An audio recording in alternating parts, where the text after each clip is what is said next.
Good morning students. BA second year की economics की class में यूनिट फर्स्ट के अंतर्गत मुद्रा का मूल्य व इसमें परिवर्तन के बारे में चर्चा कर रहे हैं। पिछली क्लास में आपको मुद्रास्फीति के प्रकार या विभिन्न किस्मों के बारे में ताड़निका बनाई गई थी, एक सारणी बनाई जिसमें आपको ये बताया गया कि मुद्रास्फीति के अलग अलग प्रकार होते हैं। इसके अंतर्गत आपको तीव्रता के आधार पर और कारणों के आधार पर मुद्रास्फीति के बारे में विस्तार से वित्त सारणी इंडेक्स के द्वारा अध्ययन किया। तीव्रता के आधार पर बात करते हैं तो तीव्रता के आधार पर मुद्रास्फीति को 3 भागों में बांटा जाता है। साधारण मुद्रास्फीति या सामान्य मुद्रास्फीति जिसको बोलते हैं, सेकंड है आपकी तेज रफ्तार वाली मुद्रास्फीति और तीसरे नंबर की जो मुद्रास्फीति है वो है अत्यधिक तेज रफ्तार वाली मुद्रास्फीति। कारणों के आधार पर अगर अपन बात करते हैं तो कारणों के आधार पर भी मुद्रास्फीति को 3 भागों में बांटा गया था, जिसके अंतर्गत मांगजन्य मुद्रास्फीति जो वस्तु की मांग के बढ़ने के कारण उत्पन्न होती है, यानी मांग बढ़ गई और पूर्ति उस हिसाब से नहीं बढ़ी तो कीमतें बढ़ने लग जाती है। इसी प्रकार लागत जन्य मुद्रास्फीति जो कि वस्तुओं की लागत में वृद्धि के कारण उत्पन्न होती है कि अगर लागत बढ़ गई तो कीमत बढ़ेगी और कीमत बढ़ेगी तो वो कीमतों का बढ़ना और लगातार बढ़ना ही मुद्रास्फीति के अंतर्गत आता है। थर्ड प्रकार की जो मुद्रास्फीति है वो ढांचागत मुद्रास्फीति है। ढांचागत मुद्रास्फीति के अंतर्गत ऐसे और भी बहुत सारे कारण होते हैं जिसके कारण मुद्रास्फीति बढ़ने लग जाती है या मुद्रास्फीति की स्थिति उत्पन्न हो जाती है। इस प्रकार अलग अलग मुद्रास्फीति के प्रकार हैं। इसके बारे में जो कि तीव्रता के आधार पर मुद्रास्फीति है उसके फर्स्ट पॉइंट का जो कि साधारण मुद्रास्फीति है इसका विवेचन पिछली क्लास में हो चुका था। आज बात करते हैं सेकंड नंबर की जो मुद्रास्फीति है जो कि तेज रफ्तार वाली मुद्रास्फीति कहलाती है। तो आप सेकंड लिखिए तेज रफ्तार वाली मुद्रास्फीति। यहाँ पर सबसे पहले तीव्रता के आधार पर डालेंगे। तीव्रता के आधार पर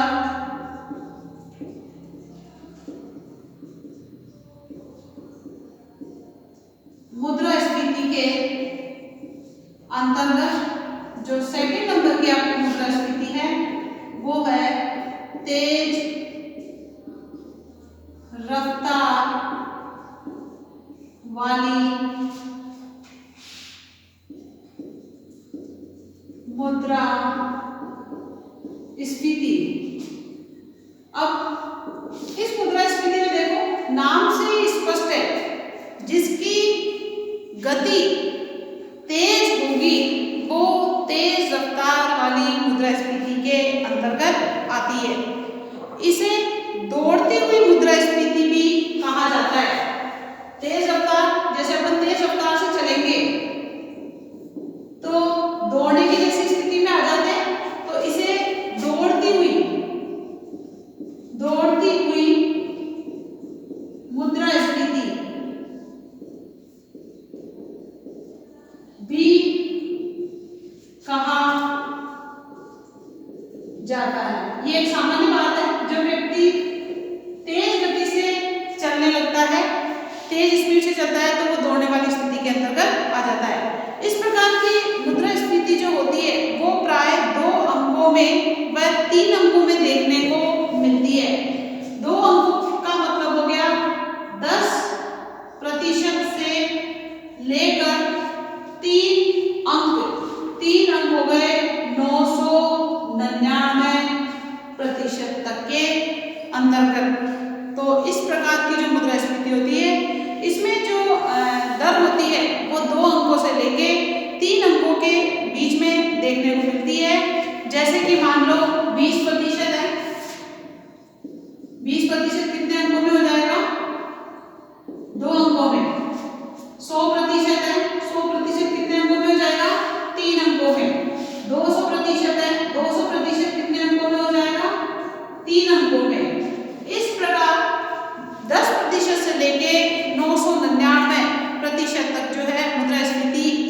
दर के अंतर्गत आती है।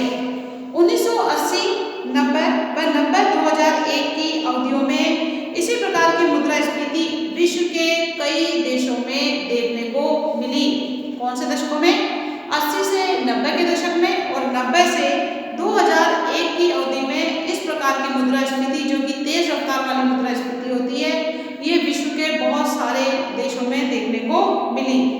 जैसे कि 1990 व 2001 में ब्राजील में वार्षिक मुद्रास्फीति की जो दर है वो कितनी है? 168%।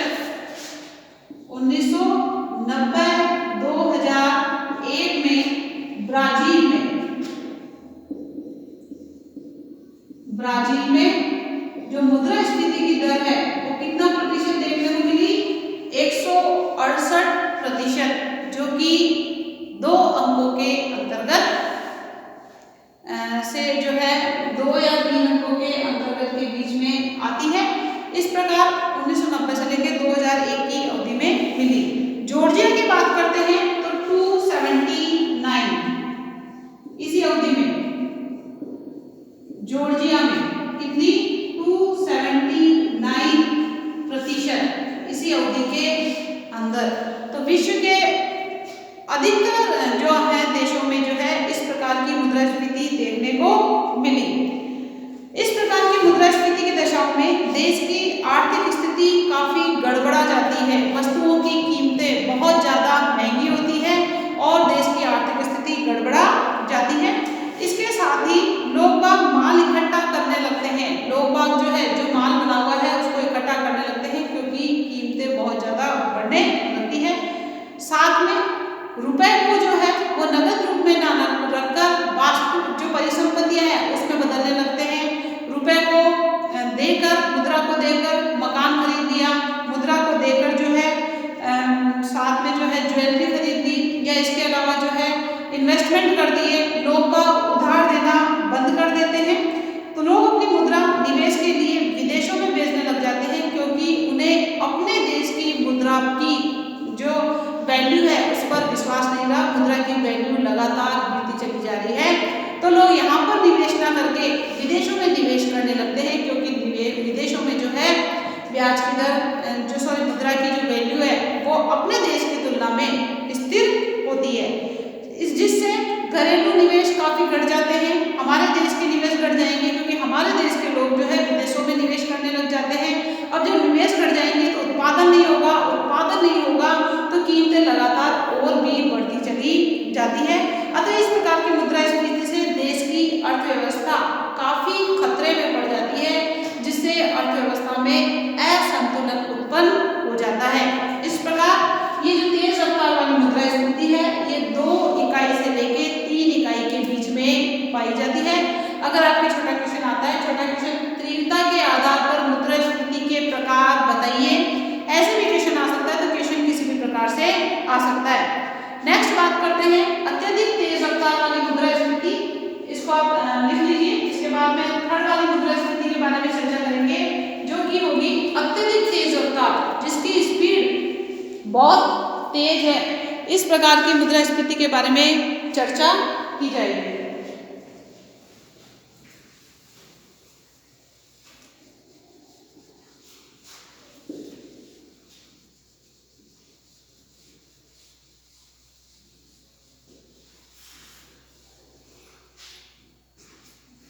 थर्ड लिखिए अत्यधिक, जिसको बहुत तेज बोलते हैं, अत्यधिक तेज रफ्तार वाली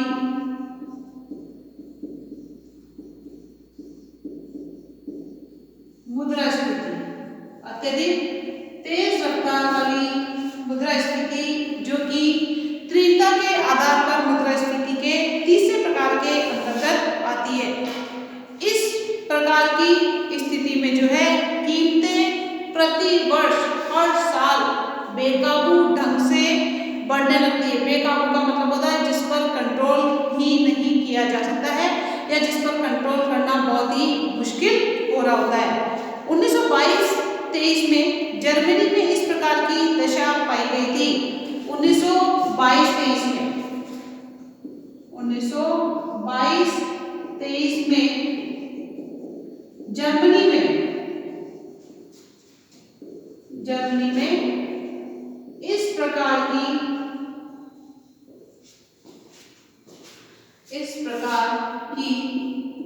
स्थिति देखने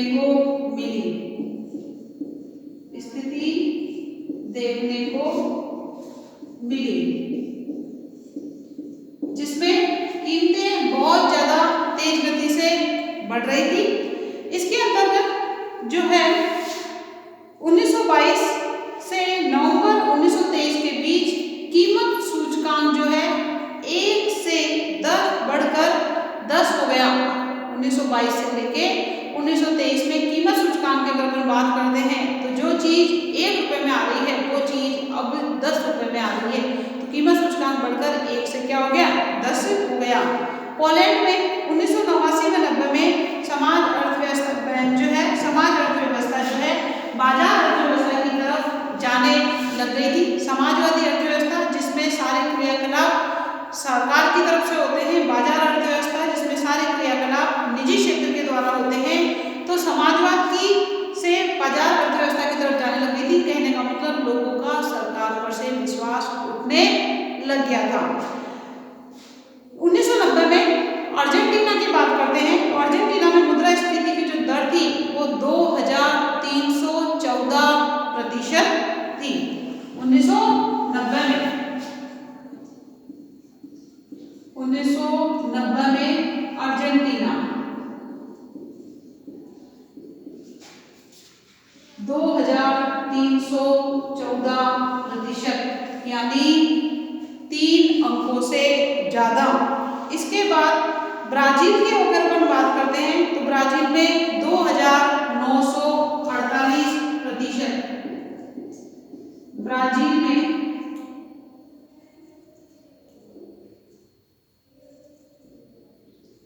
2948% जो है मुद्रास्फीति की दर ज्ञात की गई।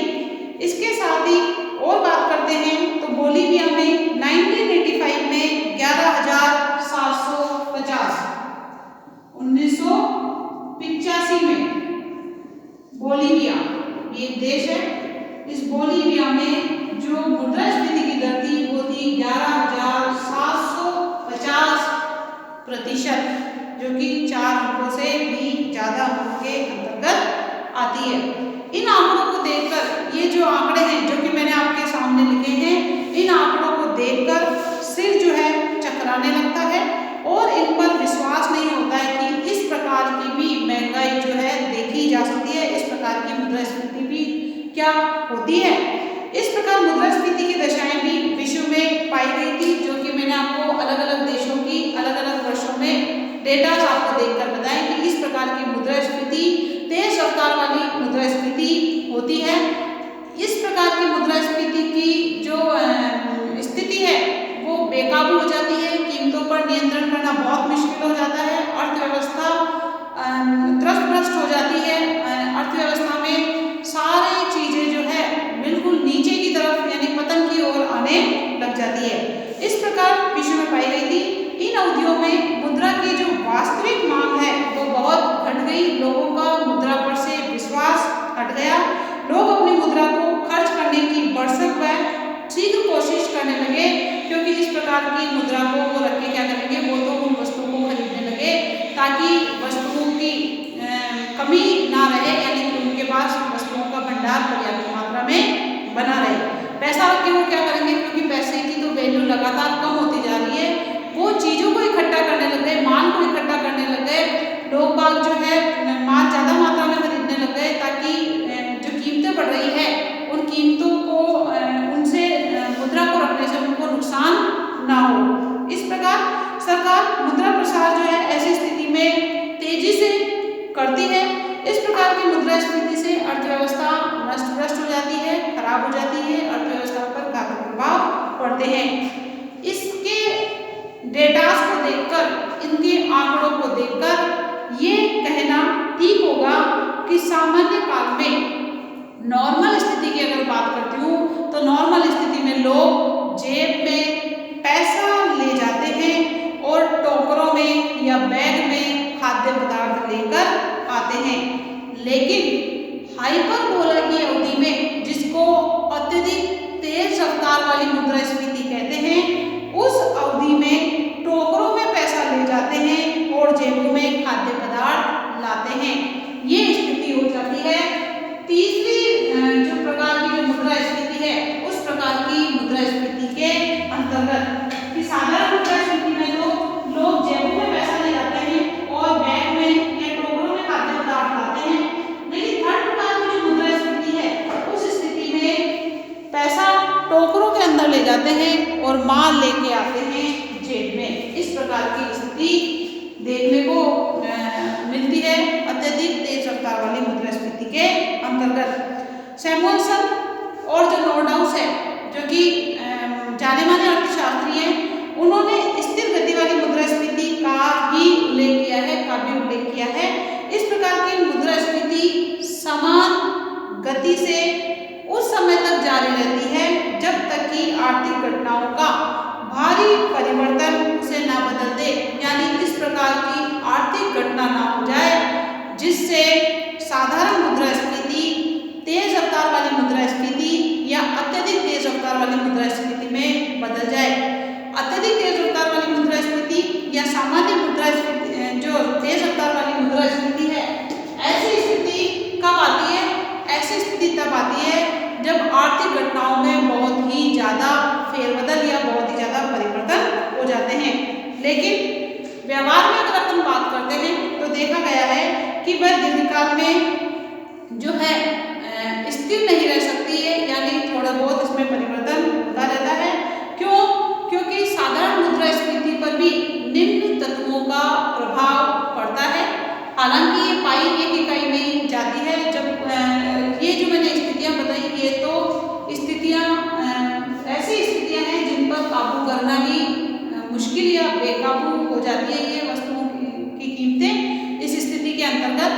लेकिन यहाँ पर बता रहे हैं कि साधारण मुद्रास्फीति में जो कीमतों में जो उतार चढ़ाव होते हैं वो होते हैं मांग में परिवर्तन के कारण, कि मांग बढ़ जाती है। कई बार जो है तेल के भावों में परिवर्तन आ गए, पेट्रोल और डीजल के भाव बढ़ गए तो वस्तुओं की कीमतें निश्चित तौर पर बढ़ेगी। क्यों? क्योंकि यातायात के साधनों के द्वारा या परिवहन के साधनों के द्वारा ही ये वस्तुएं एक जगह से दूसरी जगह आती है, तो इसके बढ़ने से कीमतों का बढ़ना स्वाभाविक माना जाता है।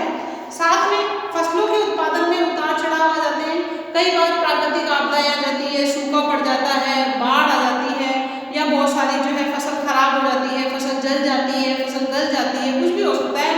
उसके कारण भी जो है कीमतों में वृद्धि हो जाती है, जो कि सामान्य मुद्रास्फीति के अंतर्गत आता है।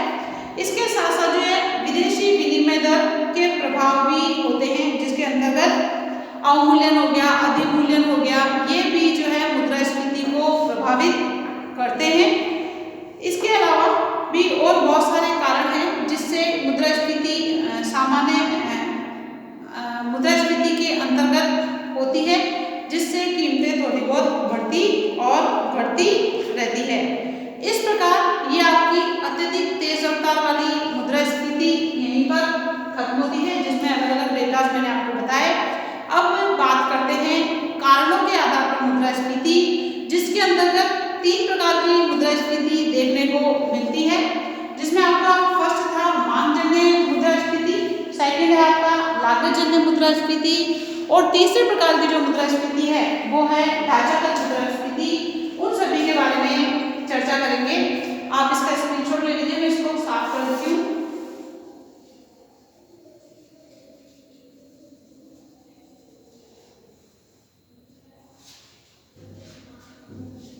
यहाँ पर दूसरे प्रकार की जो मुद्रास्फीति होगी वो होगी कारणों के आधार पर।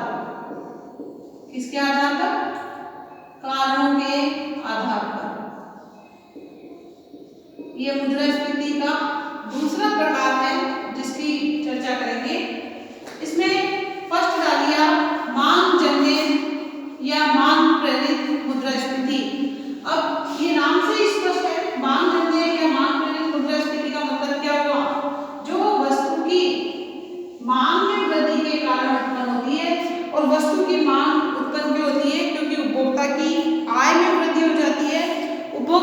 आय में वृद्धि क्यों होती है? क्योंकि मुद्रा की पूर्ति बढ़ जाती है। रिजर्व बैंक के द्वारा जब मुद्रा की मात्रा में वृद्धि कर दी जाती है तो व्यापारिक बैंकों के मार्फत जनता के पास पैसा ज्यादा आ जाता है, फलस्वरूप लोगों के पास पैसा ज्यादा आता है। लोगों के पास पैसा ज्यादा है तो वस्तुओं की अधिक मात्रा में मांग करने लगते हैं, और अधिक मात्रा में मांग के बढ़ने और पूर्ति के ना बढ़ने पर वस्तुओं की कीमतों का बढ़ना स्वाभाविक होता है।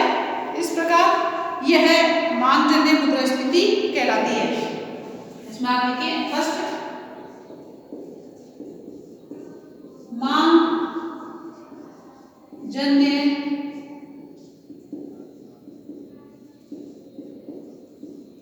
मुद्रा स्फीति, जिसको मांग प्रेरित मुद्रास्फीति भी बोला जाता है। इसे अतिरिक्त मांग की मुद्रास्फीति भी कह सकते हैं। अतिरिक्त का मतलब होता है एक्स्ट्रा मांगना। क्या कहेंगे इसे? अतिरिक्त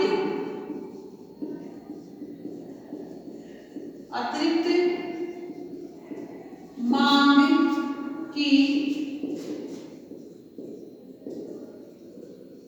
मुद्रास्फीति भी कहते हैं।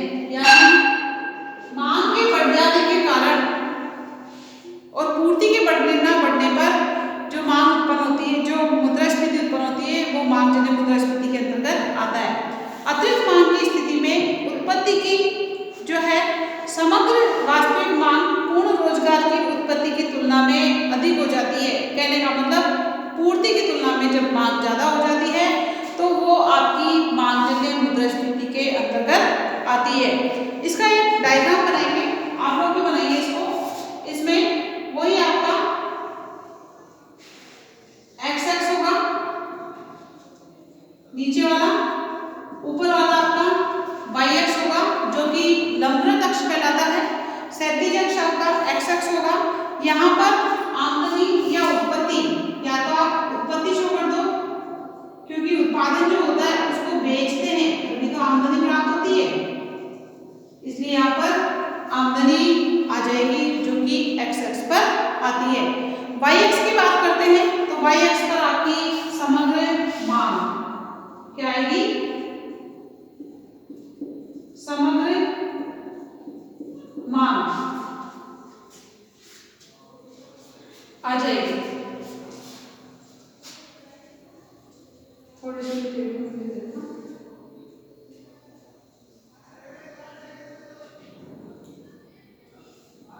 ये आपका वाई एक्स है। अब यहाँ पर ये जो 45 डिग्री पर जो रेखा खींची जाएगी वो आपकी समग्र पूर्ति रेखा होगी, जो कि ये 90 डिग्री है, इसका जस्ट आधा। आप यहाँ से स्केल होंगे तो ये आपकी समग्र पूर्ति रेखा होगी जो कि 0 ही रेखा कहलाती है। इसको बोलेंगे समग्र पूर्ति। ठीक है, 0 ही रेखा को समग्र पूर्ति बोला जाता है। अब यहाँ पर हम मांग रेखा बनाएंगे जो कि C plus I plus G, यहाँ से देखो ये वाई एक्सिस से स्टार्ट होती हुई ऐसे बनेगी और ये आपकी मांग रेखा C plus I plus G। C का मतलब उपभोग होता है, I का मतलब निवेश होता है, G का मतलब होता है सरकारी व्यय, जो कि समग्र मांग को इंडिकेट करता है। ये समग्र मांग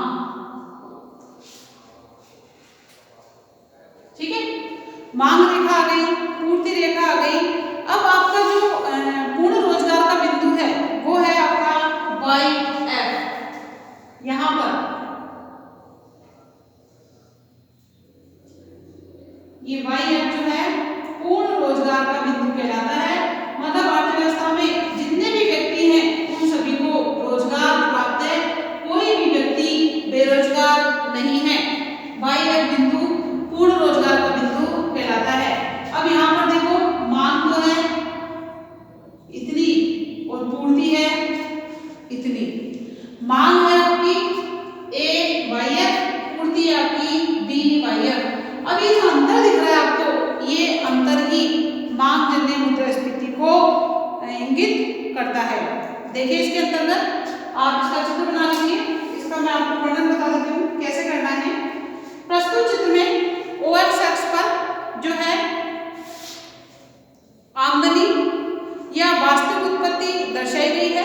45 डिग्री रेखा जो कि जीरोई रेखा है, ये पूर्ति या समग्र पूर्ति को सूचित करती है, जो कि मैंने आपको यहाँ पर लिख दिया है। C+I+G रेखा समग्र मांग को बताती है। इस प्रकार ये जो है YF क्या है आपका, पूर्ण रोजगार की स्थिति जो कि क्षैतिज अक्ष पर है, इस अक्ष पर अर्थव्यवस्था द्वारा अधिकतम उत्पत्ति की मात्रा को सूचित करती है, जिसका अल्पकाल से संबंध है। यहाँ पर संबंध अल्पकाल से ही माना जाएगा, क्योंकि अर्थव्यवस्था में जब व्यक्तियों को पूर्ण रोजगार की स्थिति होती है वो दीर्घकाल में नहीं होती है, अल्पकाल में ही हो सकती है। और ये भी एक व्यावहारिक स्थिति नहीं है, इसकी भी कल्पना कर सकते हैं। क्यों? क्योंकि ऐसा कहीं नहीं होता है कि अर्थव्यवस्था में जितने भी व्यक्ति हैं उन सभी को रोजगार, सभी को पूरा रोजगार प्राप्त होता है। इसलिए यहाँ पर स्थिति को अल्पकाल के अंतर्गत माना गया है। इस स्थिति में अतिरिक्त मांग की मात्रा AB के द्वारा सूचित होती है। ये अतिरिक्त मांग बताया ना आपको, इसे अतिरिक्त मांग की मुद्रास्फीति भी कहते हैं। कहने का मतलब AB जो आपको डिफरेंस दिख रहा है, ये AB जो मांग है ये अतिरिक्त मांग की मात्रा को सूचित करती है। क्यों? क्योंकि ये समग्र मांग व समग्र पूर्ति की दूरी को बताती है। यहाँ पर देखो ये आपका AD वक्र है, ये आपका AS है। समग्र मांग को AD से डिनोट करते हैं, समग्र पूर्ति को AS से डिनोट करते हैं। ध्यान रखिए ना, आप ये लिखना चाहो तो ये AS कर सकते हो और ये आपका AD, ठीक है। समग्र मांग को क्या बोलेंगे? AD भी बोलते हैं। इस प्रकार समग्र मांग में समग्र पूर्ति की दूरी को बताते हैं। इसे स्फीति कारक अंतराल भी कहा जाता है, क्योंकि मांग है ज्यादा और पूर्ति है कम, इसे कहते हैं स्फीति कारक अंतराल। ऐसी दिशा में अतिरिक्त मांग के कारण AB जो एक्स्ट्रा मांग है, इससे कीमत में बढ़ने की प्रवृत्ति लागू हो जाती है। मांग ज्यादा है, पूर्ति कम है, तो कीमतें निश्चित तौर पर क्या होगी? बढ़ेगी। क्योंकि पूर्ण रोजगार की स्थिति YF जो है, इससे आगे उत्पादन को नहीं बढ़ाया जा सकता है, क्योंकि अर्थव्यवस्था में जितने भी व्यक्ति हैं उन सभी को रोजगार प्राप्त है। इस प्रकार उत्पादन को नहीं बढ़ाया जा सकता है, पूर्ति तो आपकी इतनी रहेगी। हाँ, अगर मांग को कम किया जाए तो अर्थव्यवस्था में जो है मुद्रास्फीति की स्थिति को दूर किया जा सकता है, मुद्रास्फीति की स्थिति को कम किया जा सकता है। अगर आपकी मांग घटकर यहाँ पर इस B बिंदु पर आ जाती है, देखो मैं आपको बना देती हूँ, ऐसे बना के बता रही हूँ मैं आपको। अगर ये आपके यहाँ पर आ जाती है मांग घटकर और ये जो है नई रेखा बन जाती है जो कि AB1 होती है, जिससे अर्थव्यवस्था संतुलन में आ जाती है। नहीं तो अर्थव्यवस्था में जो है मुद्रास्फीति की स्थिति पाई जाती है। इस प्रकार ये आपका मांग जन्य मुद्रास्फीति का पहला चित्र है। इसी का दूसरा चित्र बनाएंगे अपन नेक्स्ट क्लास में। आज आप इतना ही बना लीजिए, जिसमें मांग जन्य मुद्रास्फीति मांग में वृद्धि के कारण उत्पन्न होती है। ये आपका स्पष्ट हो जाता है।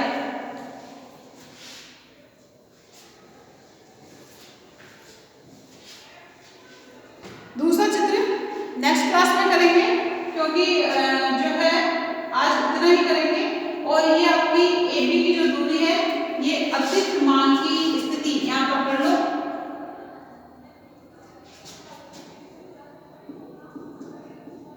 अतिरिक्त मांग की